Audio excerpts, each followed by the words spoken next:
How's it going, everybody? I'm out here in PA. It's starting to get dark out, a long day of shooting, but I wanted to talk about something. You can see my 54 caliber flintlock here, one of my favorites. Showed this off in a couple of videos. Very accurate rifle, very beautiful rifle. A lot of fun to shoot if you're into sports, but I belong to a couple of prepping forums, survivalist forums, and I was talking to some people about muzzleloaders, flintlocks as prepping guns. And what you usually get on these kind of forums, some of the worst ones, is everyone's prepping for a gunfight. They're prepping for some sort of battle, that kind of thing. That's not really me, as you know from my channel. I'm prepping for, losing my job or, an economic collapse, just hard times, really. There's a possibility, there might be something horrible that happens.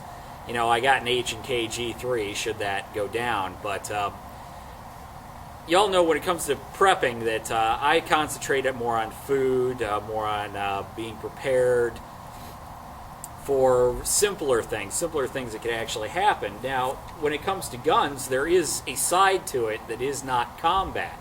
There is a hunting side. During the Great Depression, people hunted for food. They hunted to put meat on the table. And back then, cartridges were expensive. You could buy a box of cartridges, or you can, buy food. But when you're buying the cartridges, you're taking a risk on whether or not you can get an animal. So they found ways to make it cheaper to shoot. The cut shell technique came from that, where you take a shot shell, you cut it, and make it into a very short-range slug. It's not very good at range. It's only, maybe 50 yards, but it works. It's not very accurate either. But this rifle here, long guns, guns like this rifle, Hawkins, were in service well after the Civil War because they're cheap to shoot. They are completely made from hand tools. The modern ones are steel, of course, so that part wasn't made from by hand tools. But back in the day, they were cheap to shoot. Everyone had one.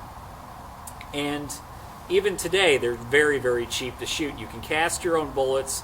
A 1 pound tin of powder is $20. And even with a full 100 grain load with this rifle, you can get 100 shots out of that, easy. If you're shooting 50 grains, which still packs a pretty good wallop, you can get 200 shots out of it. Extremely cheap to shoot. You can craft your own lead. You could make your own powder, too.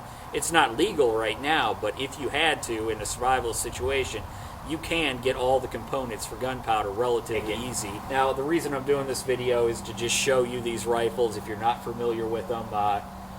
Just kind of give you an introduction, why you might want to consider one. If you need to hunt, you can do this for extremely cheap. And if you are preparing for, possibly, I wouldn't say combat, but if you're preparing for that inevitability, you wouldn't want to waste all your ammo hunting. You may want something cheaper that's a little more replenishable, and a muzzleloader would provide that for you. Like I said, you can make pretty much all the components and powders extremely cheap. I don't know about the rest of the country, but Flint is everywhere here. You're pretty much tripping over it. Patches are just pretty much any cloth, cotton especially. The balls you can cast yourself. There's all kinds of lead laying around. So if you want something you can hunt with, not deplete your weapon stocks, or your ammo stocks, this is an option. Now this one is already loaded with 60 grains of powder, which is a pretty good load. This actually throws about 30 grains with each capful. This little spout here holds 30 grains. It's relatively easy to load that way. I'll show you another way to load it. You just prime the pan there. Make sure this is at half cock. Drop your brass flask. Unnecessary step, but Now, once you're ready to fire, put it on full cock. Aim. Fire. It is a little bit delayed, but not too bad. There's another video of my friend Chris shooting this gun, and he's used to modern firearms. He didn't expect the little delay, so it kind of threw him for a loop. Might post that one in the comments. Now, between shots, you're going to want to scrub it up. out. You don't have to with every shot, but it also ensures that there's no embers burning down at the bottom when you put your powder in, which can be dangerous. And it takes out all the fouling, which would usually make this a little more difficult to get the ball down. Now the next shot I have in a speed loader, which isn't necessary, but makes it a little faster. I could use the spout to just dump 30 grains at a time, but I have it in a speed loader this time. Now put your lubed patch on there, center it, put the ball on there. Now I use a short starter. You put the ball in down, give it a little wrap. This will start it past the worst of the rifling. Once it's in there, go ahead and seat it. Now you want it pretty tight. If you can, get a real tight patch in there, because you should be able to, you should have to, use some force to get it down there. If you can get the ball down, the powder is going to get it out. So don't be afraid about a real tight ball. That's fine.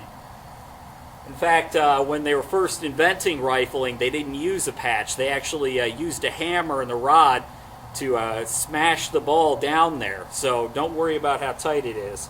Now, if you have to do that with a modern muzzleloader, there might be something wrong. You might have the wrong sized ball, so don't go getting out a hammer.